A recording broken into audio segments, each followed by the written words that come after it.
On April 7th, 1789, Selim III ascended to the throne of the Ottoman Empire, whose borders were subject to ravaging Moors.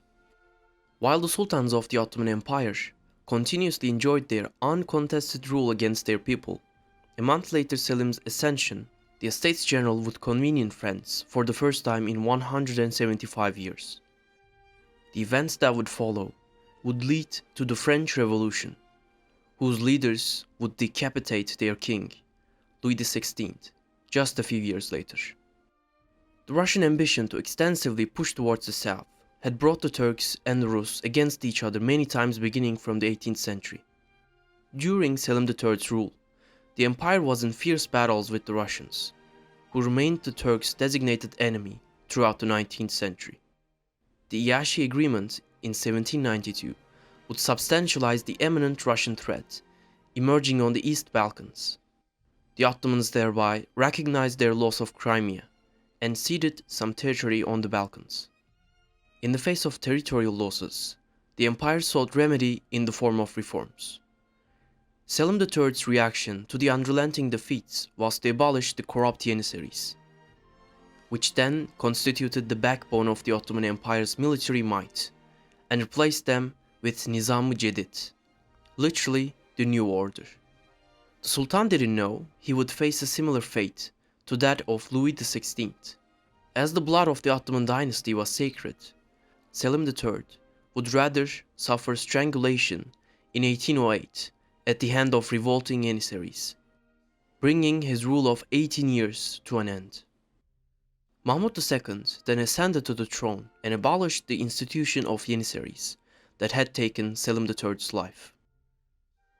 In the event known as Vakâ-i Hayriye, or the Fortunate Event, the Janissary corps were cannonaded, and those who remained alive were hanged. By 1826, the Ottoman Janissary corps could no longer threaten the authority of the Sultan, but the empire was left without an army, so Mahmud II created a new one. The new military units were trained and dressed in European-style jackets, trousers and fez. Mahmud II himself was also dressed accordingly. His new look marked a radical change from his cousin Selim III. Looking at the European monarchs, Mahmud II's attire made him look like a European statesman. During his 30-year regime, Mahmud II pursued a policy of reform in areas where the Ottoman Empire lagged behind Europe. These reforms did not aim to establish a bond between the Sultan and the people, however.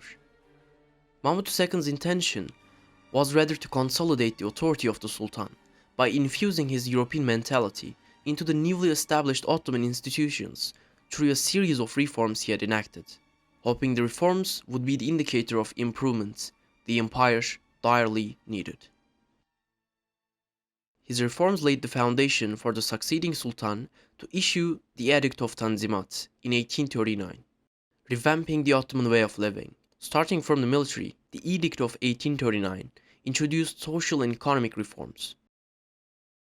Peyami Safa, an important Turkish writer of the 20th century, in his book titled Perspectives on the Turkish Revolution, stated, "Our trouble of opting between the Muslim East and the Christian West begins from the period of Tanzimat." Both the Edict of 1839 or the movement of Young Turks did not manage to scrape away this hesitation, which split everything we had into two, giving birth to two Turks and two Turkeys, one a la Turca and one a la Franga. And this dichotomy has been the biggest torment of the Turkish soul and the biggest deal in the Turkish thinking. When the Janissaries were replaced by a new standing army by Mahmud II, the Ottomans were now in need of military experts to oversee the modern education of the Ottoman army. The role of Prussian military école, starting from the Tanzimat period, marked a huge change in the course of Turkish military history. Having caught up with the Industrial Revolution only in the second half of the 19th century, Prussia's rising potential made it a key player in European politics. From 1835 until the death of Mahmud II, Helmut von Moltke was asked to oversee the Ottoman army. Later in his life, together with Bismarck and Roon, Moltke would play an important role in the unification of Prussia.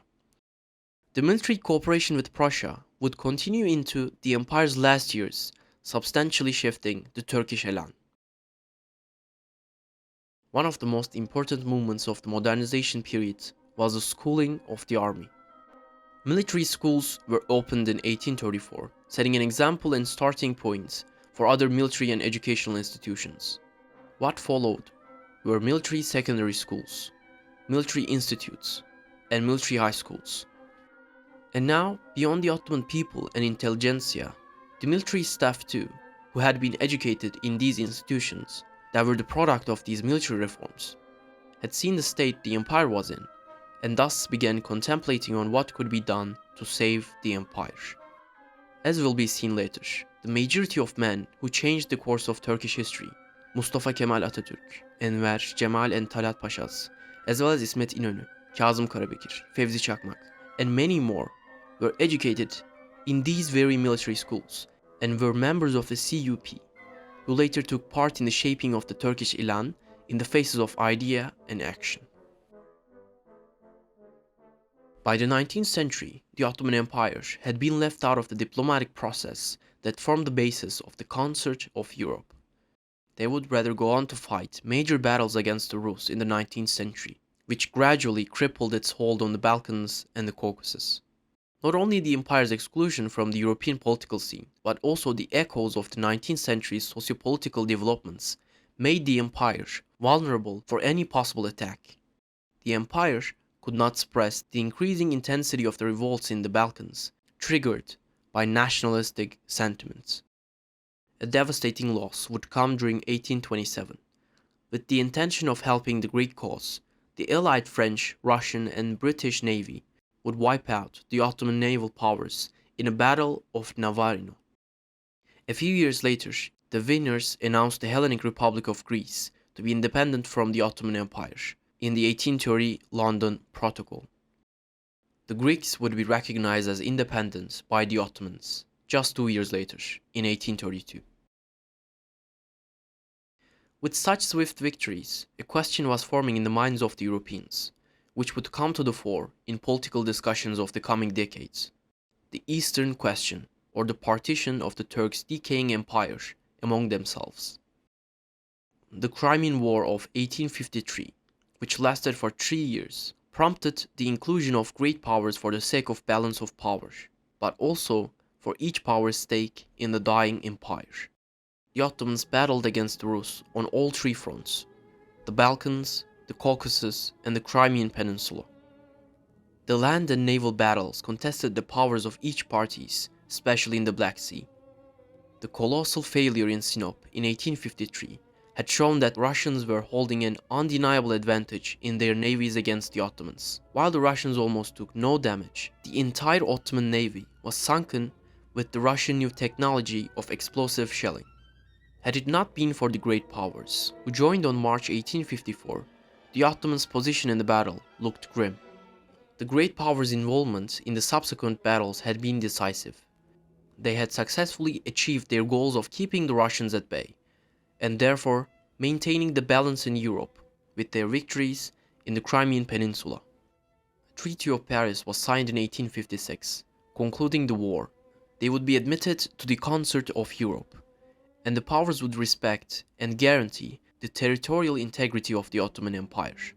The Black Sea was neutralized. Its waters and ports were to be open to every nation, and there were to be no arsenals, either Russian or Turkish, on its coasts. Kars was to be restored to the Turks, and the Crimea to Russia, and finally the liberties of Serbia were to be similarly guaranteed. With the Treaty of Paris, Ottomans were only given a fresh breath of air.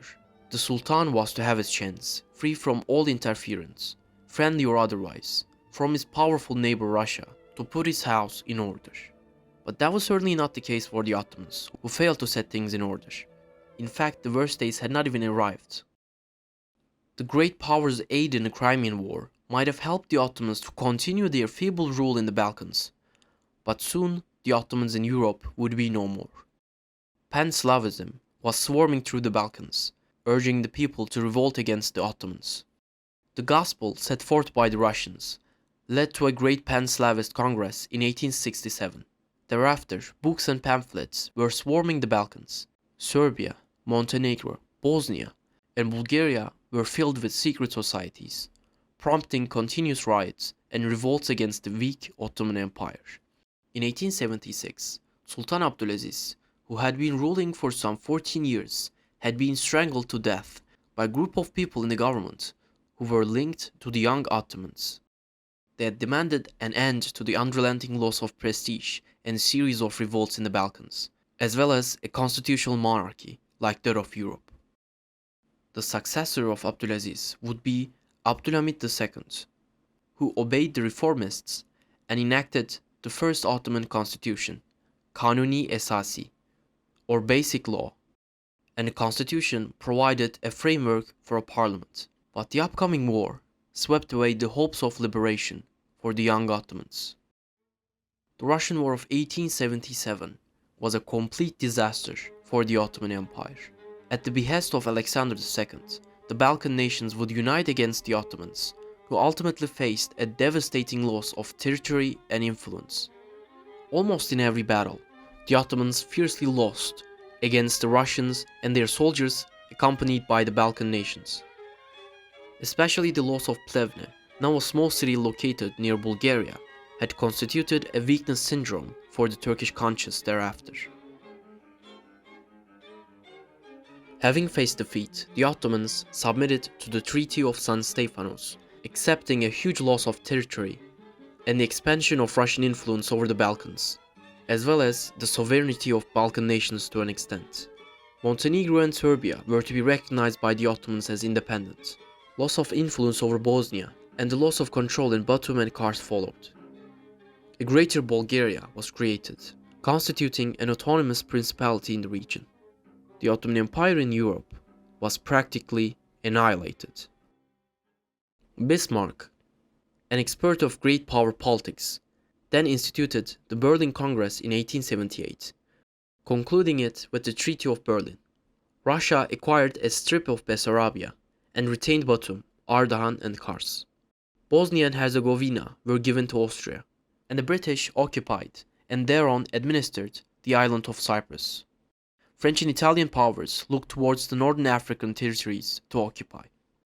Such losses also brought the devastation of the Ottoman economy and further capitulations to the great powers. The Sultan had reversed his good nature towards the reformists. He abolished the parliament, revoked the constitution, and began ruling in the period known as istibdat, or despotism, in which any word against the Sultan was ruled out, press was censored, and a secret force named Hafiye was roaming around the streets to make sure opposition voices were silenced. By the time Abdülhamit II was deposed in 1908, he had lost over 1.5 million square meters of territory.